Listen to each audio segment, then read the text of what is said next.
Mga idol, bago pa man nga po magsimula ang laro ng Gilas Pilipinas sa FIBA World Cup, ibinulgar nga po ni Coach Tim Cone na gagamit sila ng diskarte ng Miami Heat. Yan naman ang ating unang storya na pag-uusapan.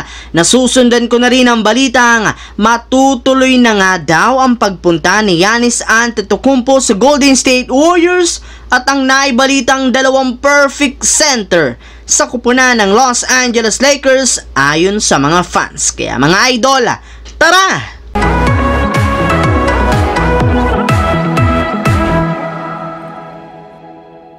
Ang videong ito mga idol ay hatid sa inyo ng Aurora Game, isang play-to-earn mobile app na kung saan pwede kang kumita habang nag-e-enjoy ka. Maraming mga games dito mga idol gaya ng color game na alam kong siguradong mananalo kayo. Dragon versus Tiger na simple lang, pipili ka lang kung Dragon ba o Tiger ang mananalo. Meron ding toss a coin na alam kong alam nyo na at marami pang iba. Sobrang dali lang mag-register, gamit lang ang iyong mobile number, hintayin ang verification code at gumawa ng password. Madali lang din mag-cash in at pag panalo, cash out agad gamit ang iyong GCash account. Kaya ano pang hinihintay nyo mga idol?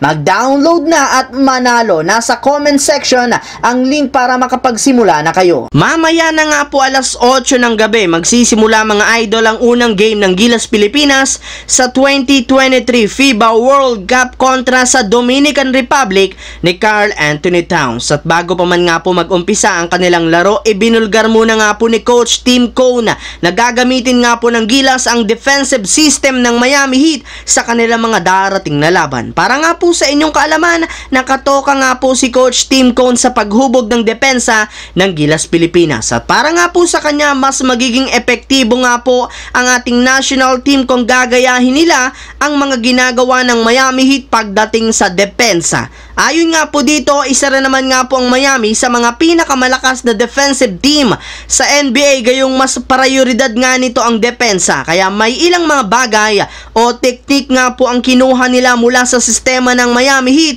na gagamitin rin naman ng Gilas Pilipinas. Sa katunayan, kasalukuyan na rin naman nga po nilang ginagamit ngayon ng ilang mga term o terminolohiya na sa Miami Heat lamang ninyo naririnig. Samantala, pumunta naman tayo sa ating pangalawang storya dito sa balitang mukhang matutuloy na nga po ang pagpunta ni Giannis sa Golden State Warriors. Para nga po sa inyong kaalaman, bagamat man meron pang natitirang 2 taon si Giannis Antetokounmpo sa kanyang kasalukuyang kontrata sa Milwaukee Bucks, pwede na nga po siyang pumirma pa ng bagong contract extension na aabutin ng 3-year, $173 million. Sa ganyang paraan, mapapahaba pa nga po ang kanyang pananatili sa kanila. Ngunit, sa kasamaang palad, hindi rin naman ito magiging madali, gayong inamin nga po mismo ni Giannis sa harap mismo ng media na ayaw niyang pumirma ng contract extension, gayong hindi rin naman nga niya alam kung ano ang mangyayari sa mga susunod na taon sa NBA. Hindi rin naman nga po niya alam kung mananatili pa sa Milwaukee Bucks ang kanyang mga teammates. Kaya dahil nga po sa naging pahayag na ito, umingay na naman ang posibilidad na paglipat nito sa kanyang gustong team na Golden State Warriors. Dahil kung inyo nga matatandaan, sinabi nga nito noon na posibleng sumali siya sa Warriors sa mga susunod na taon kung sakali mang umalis siya sa Milwaukee Bucks. Habang dumiretso naman tayo sa ating huling storya dito sa usap-usapan ng mga fans na dalawang perfect center sa kupunan ng Los Angeles Lakers.